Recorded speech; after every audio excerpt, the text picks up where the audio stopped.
just after takeoff in the Mustang, you want to put your manifold pressure to 45, and then you want to come over to the RPM gauge here, and you want to move this so it's 2 notches past 25. This means 2700 RPM. This is the max continuous for the aeroplane. This means it's the RPM and the maximum manifold and RPM you can have for the aeroplane without ruining the engine.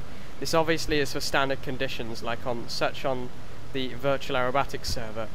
A list of the conditions can be found here on the right hand side.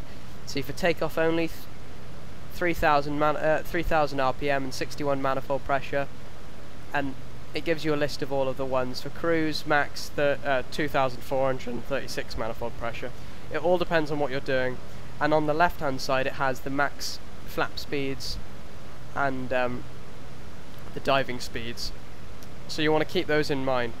Now when you have got it on max continuous, which is what many people will run, the rudder trim will mean you're uncoordinated. If we take a look into the third person menu, you may not notice it, but the aeroplane is actually side slipping. This means that it's going to be losing a lot of energy, and it's not very good, it's not very efficient. So what we want to do is look at the turn coordinator down here. You want to assign a button to your rudder trim, and you want to, because the ball is off to the left, it means we're side slipping to the right, which means we need more left rudder. So we want to trim the rudder to the left, and as I'm doing that, I'm using a button on my joystick. The aeroplane becomes more coordinated. This is best to do with max continuous when you're at around 300 miles per hour, because this is the speed it will. This is the speed that it levels off at. So now we're flying around 325 miles an hour. Now we're nice and coordinated, and we can begin messing around in the Mustang. A couple of things to note in the Mustang is that you will probably need curves set on your axes. So we'll just take a look into the menu right now, and I'll show you my curves. You want to be selecting P51 sim, go to axis commands, and down here, because I've got a set of rudder pedals, it's on a separate one, but if you're using a twisty stick, it'll be here for your rudder. So if we look at, for the pitch, I have saturation, which limits the actual throws of the elevator itself to 54%. This is because any more elevated than 54%, you're just going to throw it into a tip stall anyway. If you're doing really extreme maneuvers, you want to put this back up to 100%, which will give you a 100% throw on your elevators. But when you're doing normal stuff, you just want to keep it at 54 and put 30 curvature on it. This is nice for any kind of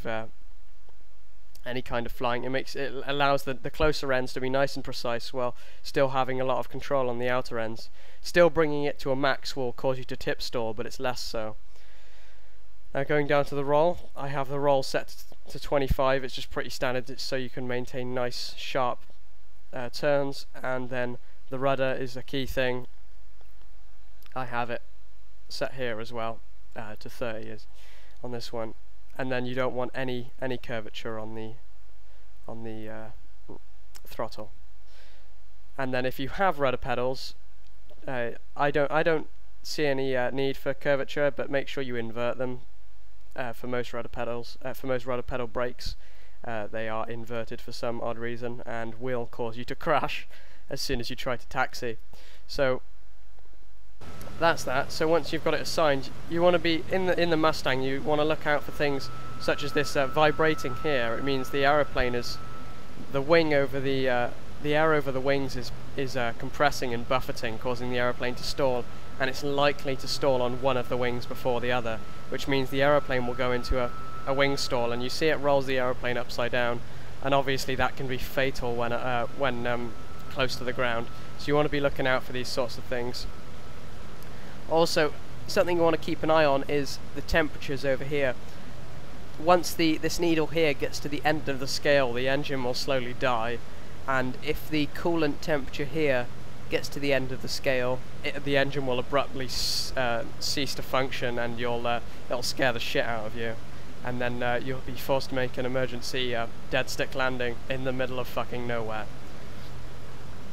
So we're going to fly back to the airfield now, and I will walk you through doing 2 types of landing.